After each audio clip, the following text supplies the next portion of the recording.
ఉమ్, అదే కదా. అది దాంట్లో తేడా ఏముండదు అక్కడ.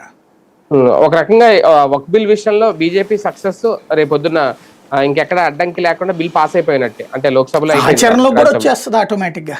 అయోధ్య ఉమ్, ఆపగలిగారా, లేకపోతే కాశ్మీర్ని ఆపగలిగారా, లేకపోతే ఉమ్, కనుక ఆర్టికల్ 370 రద్దును ఆపగలిగారా, ఉమ్, సిటిజన్షిప్ అమెండ్మెంట్ యాక్ట్ ఆపారా, ఉమ్, ఎన్ఆర్సీ ఆపారా.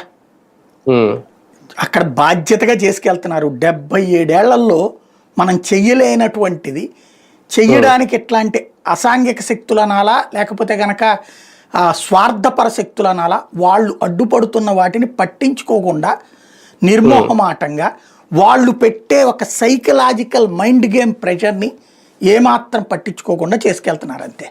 నరేంద్ర మోడీ డేర్ చేసి తెచ్చుకుంటున్న సక్సెస్ ఇది అని అనుకోవచ్చా? మోడీ ఒక్కడి క్రెడిట్ ఇవ్వద్దు, ఇది భారతీయ జనతా పార్టీ ప్రభుత్వానికి ఇవ్వాలి.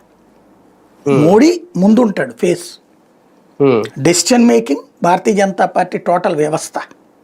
అంటే గతంలో ఎప్పుడు ఇంత సాహసమైన నిర్ణయాలకు సంబంధించి ఆచరణ స్టార్ట్ చేయలేదు కదా. అంటే ఆ టైంలో మోడీ బలం మోడీ లేదు వచ్చిన కదా, తర్వాత ఆ టైంలో దానికి తగిన బలం లేదు. బలం వచ్చింది, ఇప్పుడు బలం ఉంటే చేసి చూపెడతామంది, చేశారు, చూపించారు.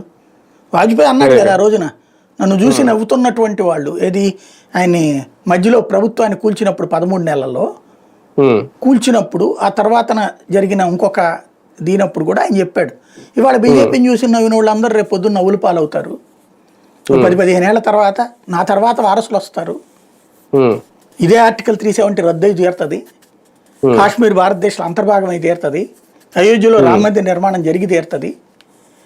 ఇది ఇప్పుడు నవ్వులాటగా మీకు అనిపించవచ్చు, ఈ జరుగు తీరతాయని చెప్పాడు, జరిగింది కదా. అదే కదా. Right right.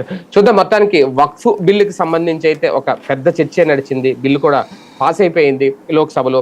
ప్రధానంగా చట్టరీత్యా ఇక నుంచి ఈ వక్ఫ్ ఆస్తులన్నీ ఒక రకంగా ప్రైవేట్వే, అవి పేదలకే చెందాలి అనేది ఈ బిల్లు యొక్క ముఖ్య ఉద్దేశం. అలాగే బోర్డుకు సంబంధించి రాష్ట్రాలకే ఇప్పటికే అనుమతి ఉంది, దాన్ని మళ్ళీ ఒకసారి